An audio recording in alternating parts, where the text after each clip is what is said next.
Now, let's get back to the US now, and we've finally got proof of life from Joe Biden. We've heard from him, but we haven't actually seen him after he bizarrely phoned into that campaign event for Kamala Harris. I want people to remember that what we have done has been incredible, and we get so much more we're going to get done. And so I want to say hello to Kamala if she can hear me. I know she's going to be speaking shortly. And I want to say to the team, embrace her. She's the best.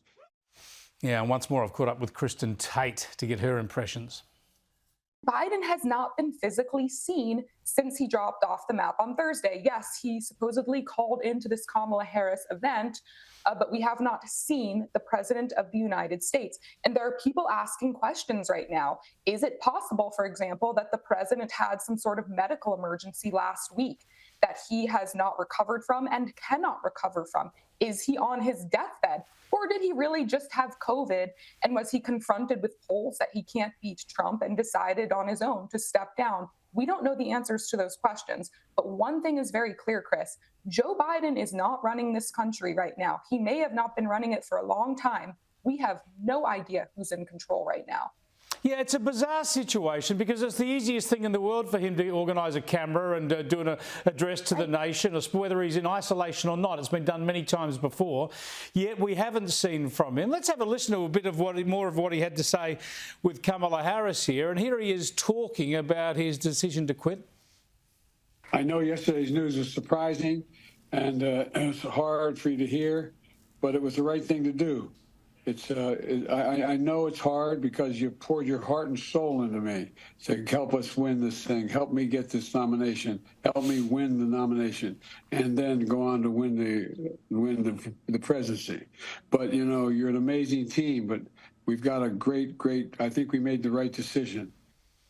Yeah, he says it was a surprise and it was a hard thing for the campaign team to hear. I think, no, it wasn't a surprise, and it was bloody good news for the campaign team because they can actually move on to a new ticket now. But they tell us that Kamala Harris reckons she's got about half the delegates she needs for the nomination already in the bag. Yes, that's what we're hearing, but I'm not certain it will be Kamala Harris.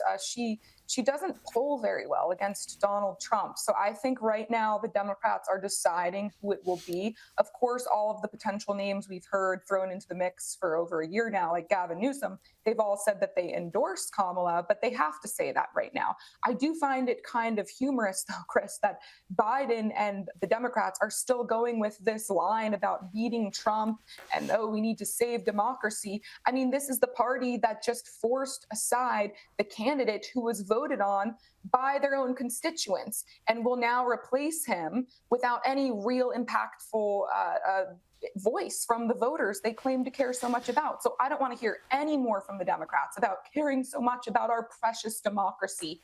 All they care about is power. Yeah, it is a stale line, no doubt, but I'm going to make you hear it again because here was Joe Biden speaking on the threat of Donald Trump. Well, we still need to save this democracy. And Trump is still a danger to the community, he's a danger to the nation.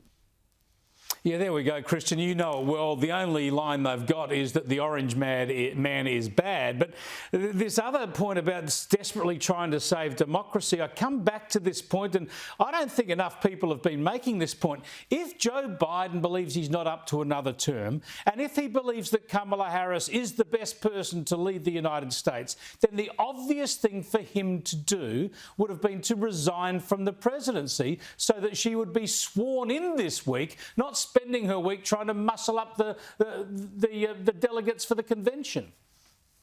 Right. I mean, if he's not fit to run for office, how in the world is he fit to serve? And I think a lot of people are slowly starting to come to that realization. And we, as I mentioned before, we don't know who's actually running the show here.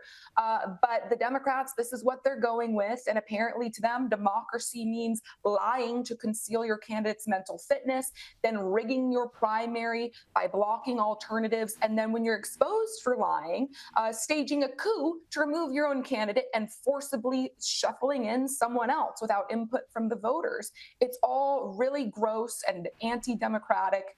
And I suspect they're going to lose a lot of moderate voters because of all of this as people start to understand what's really going on here. Yeah, I think you're dead right, because it absolutely undercuts their whole argument about being the custodians of democracy. They are playing with democracy as their own plaything, and it's a line that the House Speaker, the Louisiana Republican Mike Johnson, was on to. Have a listen.